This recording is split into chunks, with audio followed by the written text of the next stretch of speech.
Hello everyone, I'm Paris Bapaye Watson for the Pageant Aficionados page. And I wanted to come to you today and speak about what I have planned in the background, the Mr. Global 2019 pageant. I was really excited about this year's pageant. I watched last year's pageant. And well, first of all, welcome to the channel. Welcome to the Pageant Aficionado. If you haven't liked, subscribed, or shared, please go ahead and do all of that. And also follow our Instagram page at the Pageant Aficionado. Now, getting back to the Mr. Global 2019 pageant, I was very excited about last year's pageant. It's a pageant I started about 6 years ago, and it crowns a male winner, and that male winner goes around Thailand and different parts of the world on behalf of their platform. So are a young man that's into modeling and the entertainment world. So it's really great to see that there are pageants available for men, because I myself like to compete in pageants, and I also want to work in the entertainment industry. So it's great to see that that opportunity is given to young men, and not always is it given, because primarily you see in pageantry that women are given a lot of different opportunities. So it's great to see the men having those opportunities. So this year for Mr. Global 2019, the host country again was Thailand. Thailand has been a gracious host for a lot of pageants in the past few years, such as Mr. Global, Miss World, Miss Universe. So I hope they continue to do that, and I'm happy to see that they have started their own pageant organizations in Thailand. So the Mr. Global pageant is an organization that is based in Thailand. It was the host of this year's pageant, our outgoing king. So you saying outgoing queen, right? Our outgoing king was Mr. Dario Duque of the United States of America. So Dario won last year for the United States. I was really excited to watch that. I don't think I've really in recent years seen American winner from the United States that was male win the pageant, and so or any male pageant at that. So it was really great to see that. Now in this 6th edition, they had 38 contestants this year. They gave away 7 special awards, and the way that the judges selected their semifinalists is very similar to how the Miss Universe organization selects its semifinalists for their 3 pageants. So there, of course, was a preliminary round of swimwear, evening wear, modeling. There also was a preliminary round of interviews. And so the judges then, from all of those scores compiled, picked who were the best in 4 different regions that they did, 3 regions, and then they did a wild card section. So really 4 areas, I guess is better to say than regions. So Americas had 4, Europe and Africa had 4 winners. Then we have the 4 winners from Asia and Oceania and the wild cards. So it's very similar to how Miss America changed up its judging panel. A lot of people say when you have this type of judging that you see more contestants brought in than what you would normally see, where the judges just go ahead and compile a list and make who were their favorites. Now for me, leading up to this pageant, I was a big follower of most of the contestants or their social media pages, and also on the Facebook page. Mr. Global, I would have to say, as an organization, the Mr. Global organization is doing a great job with their pictures, their Facebook pages. They do a lot of Facebook Live, so you're able to keep up with the pageant and the momentum of the pageant as right before the actual big event happens. So for me, going into the pageant, I already had certain favorites that I was hoping were going to be called, and of course my big favorite for the whole pageant was Mr. Tunisia. He just had a look and a presence that was just very unique, very different. He just stood out to me amongst all of the contestants. Then there was Mr. Togo. He just had such a regalness to him. There's Mr. Dominican Republic, again had a lot of regalness in that masculinity that you normally see. Then of course there was also Mr. Haiti. Of course I gotta represent for Haiti. I was really happy to see him there. And then there were also contestants from the Philippines, from Indonesia, from Thailand, Laos. Just a lot of great guys that had a lot of presence. And they all looked very well groomed. So I was wondering, because normally in a female pageant there's a lot of makeup and hair, so I was wondering to myself, I wonder if they're putting makeup on the guys, and when you go onto the Facebook page, you can see that some of the gentlemen, there was some touch-ups here and there, like for the little different areas that men have that we feel insecure about. So I saw that they were doing a little bit of light makeup. I saw some brow gel going on. And what I thought was really cool is they had what looked like hairstylists and barbers backstage to take care of any type of hair need, any type of hair texture. They were on it. So I would have to say the Mr. Global organization is doing a good job already of showcasing that they're well organized, they have the resources, they're using them, and I'm going to say that as a production, they're going to continue. It's not always the best of what you're used to when you're used to watching Miss Universe or other pageants, but they still have a presence and they have a good quality stage and production that's going on. So the host for the pageant, of course, is a Thailand entertainer named PK. I'm starting to think he's the one guy that they go to host pageants, because when Miss Universe happened this year, we saw PK at the Miss Universe preliminary competition. Also, once Natalie Glebova came out, Miss Universe 2005, excuse me, Miss Universe 2005, when she came out, she of course said, "Hey PK, it's good to see you." She lives in Thailand, so I'm assuming that PK is everywhere, because he seems to be this host that everybody knows, and he's a pretty good host. I love his speaking voice. I love how he can go in between English, speaking Thai very quickly. I've been wondering if he also speaks Spanish, because he's able to say a lot of different names from the Latin American regions very well, and can roll his R. So enough about PK. He does a great job. Sorry that I'm being a little, I guess, excited and happy to speak about that, but I love when there's a great host of a pageant, because they just keep it going. He kept the momentum going. Also, the DJ was really, really good. The music that they were playing, if I was at the pageant, I would most definitely feel like I was at a dancing event, or I'm at a wedding, some type of popular event where you're like, hey, get up and move, and it keeps you alive and keeps you woke while you're watching the production. So now, going on to more about this wonderful production, when they went ahead and decided to the 4 different delegates for each region, Americas was called first. So, in the Americas, we have Mexico called out, Cuba, Brazil, and Dominican Republic, República Dominicana. Right now, I'm going to tell you, I was not surprised to see Dominican Republic up there. He was someone that stood out to me. His height, his physique, the look, he most definitely reminded me of a model that you'll see on a cover of a fashion magazine in Latin America. I was surprised by Cuba and Mexico. For me, at first, he didn't stand out that much, but as I saw videos of him, I could see why they chose him, because of his presence, and you could tell he's a working model, and he just knows what to do on stage. Cuba, I was surprised. Mexico, I was surprised. But at the same time, their looks, I could see how their looks could be appreciated. Moving on to the Europe and Africa region. So I was really excited about this region, because I was a pageant big fan of Mr. Tunisia, big fan of Mr. Togo. Mr. Togo's presence and his regal look, it kind of reminds me a little bit of myself when I'm on stage. So I was really rooting for, and also being a man of color with darker skin tone, it's always exciting to see that get up there in a pageant.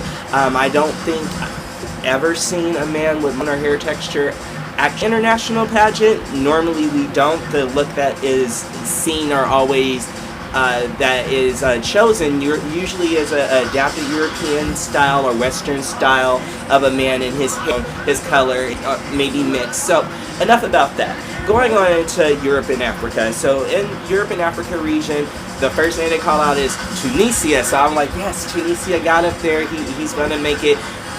Just hands down, Tunisia to me was the face of the pageant. He had the look of the pageant. He was Mr. Global 2019 for me. So I was very happy to see it. And I have some Haitian ancestors, family heritage, so it was like, yes. So very happy. If Tunisia, if you're watching, man, you're so cool. You represented us well. I know everyone in Tunisia is happy. Everyone in Haiti is happy. You did a really great job. You did a good job. Then we go on from Tunisia being announced to Poland. So I wasn't surprised about Mr. Poland. Poland has been working really hard as a country, and when they send their delegates to international pageants, that in the males and the females, we're seeing that they're making it now. They're being very competitive, and they always send you somebody that's well groomed and who I'm sure interviews well. After Poland was Mr. North Cyprus. I wasn't surprised about North Cyprus making it. He also has that type of European fashion look that you see even in America and Europe, on different fashion magazines. That's the look, you know, hair and eyebrows done. So he did great in swimwear during preliminary, so I wasn't surprised that he was there. He had a good presence, very comfortable on stage. After Mr. North Cyprus was announced, they announced Spain. Moving on, our third region was Asia and Oceania. So the first person that they called was Philippines. I was wondering if Mr. Philippines was going to get in there, because at the same time there were some other delegates had strong looks just like he did. Malaysia, the cheekbones, the strong cheekbones. I thought Mr. Malaysia was going to be called in there. Philippines made it, so great job to Philippines. Mabu, hi, go Philippines. After Philippines, we have another country that is competitive in pageantry, Indonesia. So Indonesia made it, and Indonesia, for me, he did a really great job. His presence in the way he models, comfortable with the camera. He has a very much what the French call a je ne sais quoi when he's in front of the camera. So I was very happy for him that he made it. Next, our host country, Thailand. Of course, they made it, and Korea. Again, in that region, something fell. Did you guys hear that? Something fell. Wow. Okay. So in that region with Asia and Oceania, I was not surprised to see Indonesia, Thailand, Philippines. They surprised me. Korea surprised me. I was thinking that they would put Malaysia in there. Malaysia had great cheekbones, a great look, and kind of a look I'm used to seeing since I live in Hawaii. We see a lot of men that are locally from Hawaii, mixed and born and raised here, that would have the same look and physique as Mr. Malaysia. So that's the reason why I would have chosen Mr. Malaysia. From there, all of the delegates were removed from stage at this point, and you now have them waiting in the back as to who's going to be called for wild card. I personally would have brought the rest of the delegates that didn't make it out, because it was going to be the wild card pick. I guess the organization probably felt like it was going to take too much time, so they had them stand in the back. But it was a little uncomfortable, because as PK is announcing, these are your wild card winners, they're in the back, so you hear him announce Chile. I guess Mr. Chile must have been standing very close to where he had to come out, because he came out quickly. Then when they announced Switzerland, I think for a moment they said, where is Mr. Switzerland? Switzerland, where are you? Oh, here he is. So that was the part that was uncomfortable, and why it may have looked a little cleaner if all the delegates that weren't called and they were a part of the wild card pick, even if they weren't going to be picked, they all should have been there. Then it would have made it 1, 2, 3, 4 very easy. So we're at the third person that they're going to call, and they call Portugal, and then they call Vietnam. And one thing about Mr. Vietnam is he was the popular vote from the internet. So he won amongst people all around the world, and his countrymen voting for him online, and he was the popular vote. So once they call out all of the delegates, we see that they then go immediately into there's going to be swimwear. So because I was watching the pageant on Facebook Live, the production quality that I saw probably is completely different than the production quality that people in Thailand and in the local surrounding areas saw on television. But I was still just as grateful that the fact that the organization was like, yeah, we'll put it on Facebook Live. I know some organizations, the night of the big pageants, such I know here in America, Miss Universe organization, Miss America, even the state pageants, you're not going to see it on television. You'll see it on television live, but you won't see it on Facebook Live or different social media platforms, just because I know it costs money, then there's copyright issues, all these different things that go into it. So you as a fan, sometimes you're a little disappointed, because if you weren't watching at home on television that night, or even here for us in Hawaii, if you didn't pay to go see Miss Hawaii USA, then you have to wait a couple of weeks for it to be uploaded to YouTube or for it to show on the local television channel. So it may be spoiled for you if you're waiting and you want in anticipation of who's going to win. Nowadays, you're going to find out, and then you get to watch it later. So I know some people that sucks, so that's why I thought this was really great of the Mr.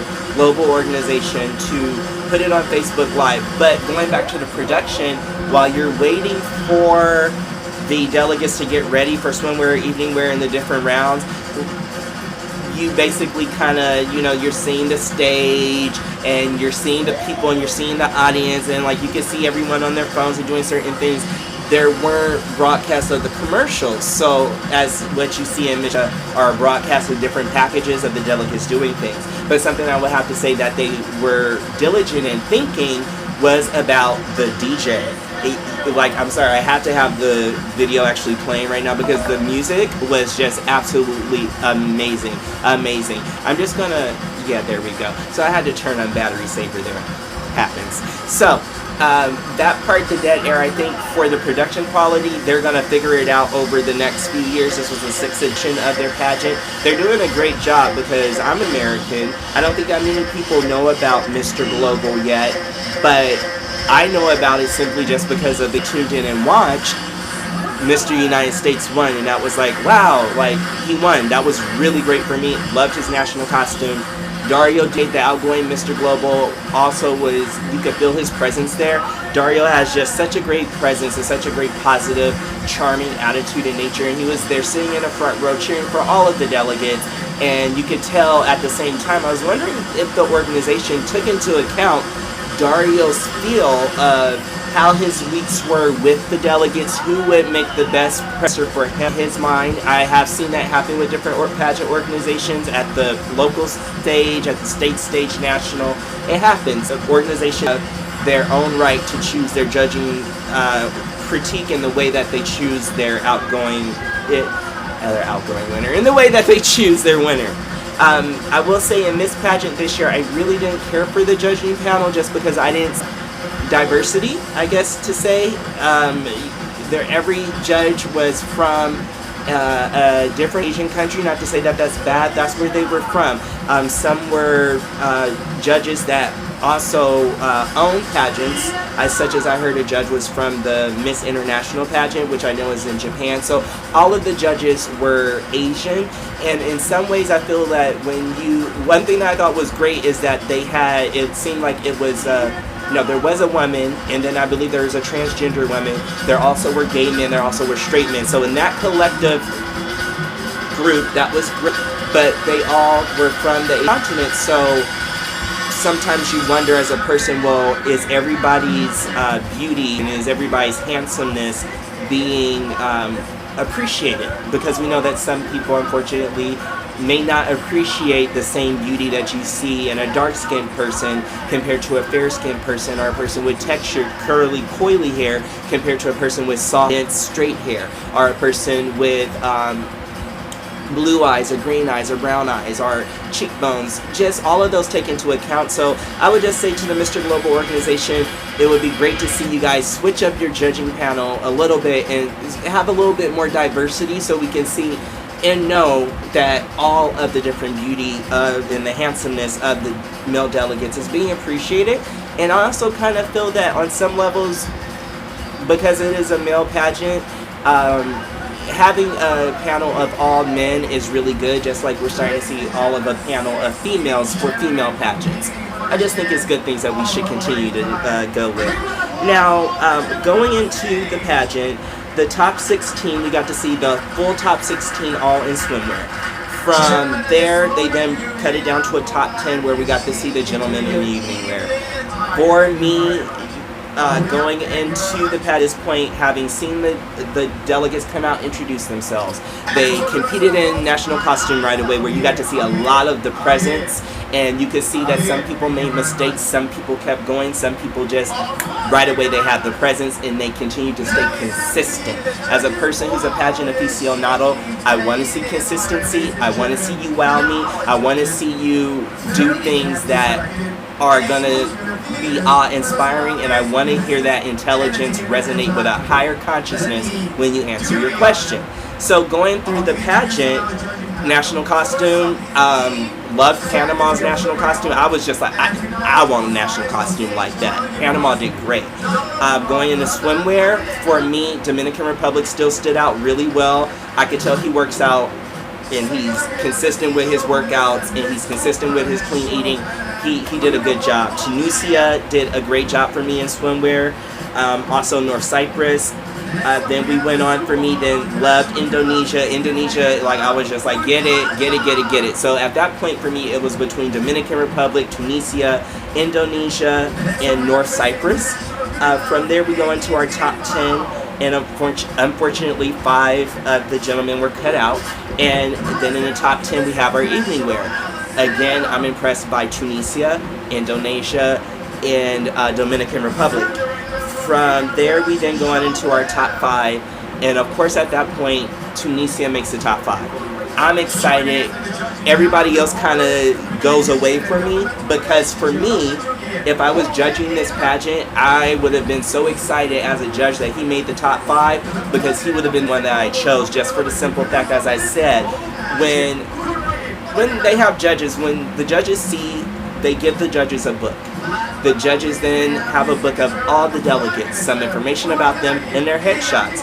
You start going through, for most pageants, whenever people in general see who all the delegates are, right away it's hands down easy for them to pick who stands out the most. And to me, that's how you win the pageant, is how much you stand out, and how well you perform on stage, and then how well you interview, and are you the person for that job.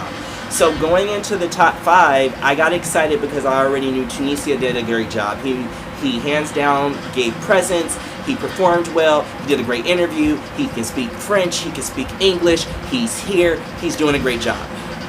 So as I started to answer the questions, for me, I guess a little bit biased was going towards Tunisia. I was happy. I loved Thailand's answer. I liked Tunisia's answers the most. I just could feel his warmth. He looked so happy and so full of pride. And I think for him, he may have thought, okay, I'm going to go and I'm going to do this and whatever happens, happens. But he did a really great job. And sadly to say, he did not win, but he was the first runner-up. And Korea won. Mr. Korea, I would have to say, was extremely consistent during this pageant. Even though I didn't appreciate his look, I didn't think it was as strong as someone such as Tunisia or Dominican Republic or Indonesia or Thailand. He gave something that you see from the male pageant winners in Korea, which is very well-groomed hair. They always serve good face, and they come at you with a lot of fashion and style and a healthy tight toned body, whether it be on a larger frame such as a B-builder or on a skinnier frame. So Mr. Korea proved that he was what the organization needed for 2019, and moving forward, if he's not able to do the job, you got Mr. Tunisia, who's going to come in, who would be, for what I know in history has not happened yet, the first male of an Af country to win an international pageant, and he would have been Mr. Global's first male of African descent and a man of color to have won. And I think that would have resonated for a lot of the different young men like myself who grew up hearing things such as, your hair feels like a Brillo pad, or why is your skin so dark, or well, your nose is so wide, or you don't look like that football player. So it was important for me to see a brother of color, especially coming from an African nation or having ancestors from an African nation, win. And I think that with Mr. Tunisia placing first runner-up, we are going to see that in the future. I know that Mr. World has crowned a winner of African and Irish descent from a European nation before. We still have yet to see an African nation make it very far at Mr. World. We saw it this year with South Africa placing first runner-up, who is a doctor, and then the winner was Mr. England, and Mr. England is a rocket scientist. So, wow, I'm like, he's a rocket scientist, so I know his interview went really well. But the point I'm making is to those young men of color, you come from Africa, whether you come from a part of Asia where you have a deeper skin tone, know to love your skin, know to love your hair texture, know to love your features, because there's somebody out there who thinks that you're beautiful and you're capable and you're intelligent and you're just as deserving as the other men that are there at the pageant. So until my next video, I'm Paris. It was great to communicate with all of you in the past and to share this video. And I have to get going. And for the next video on Pageant Aficionado, I hope that you will be able to see the passion I have and continue to share and like and subscribe. Thank you so very much. Mahalo nui loa, as we say time. Aloha ahi ahi. Bye.